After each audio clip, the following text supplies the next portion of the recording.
ঢাকা বিশ্ববিদ্যালয়ের কেন্দ্রীয় ছাত্র সংসদ ডাকসু নির্বাচনে অপরাজেয় ৭১ অদম্য ২৪ প্যানেলের মুক্তিযুদ্ধ ও গণতান্ত্রিক আন্দোলন সম্পাদক বি.এম. ফাহমিদা আলমকে গণধর্ষণের হুমকির ঘটনায় সমাজবিজ্ঞান বিভাগের শিক্ষার্থী আলী হোসেনকে ৬ মাসের জন্য বহিষ্কার করা হয়েছে।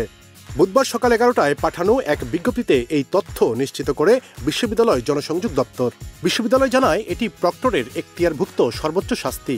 একই সঙ্গে তার বিরুদ্ধে আনা অভিযোগটি যৌন নিপীড়ন বিষয়ক কমিটিতে পাঠানো হয়েছে।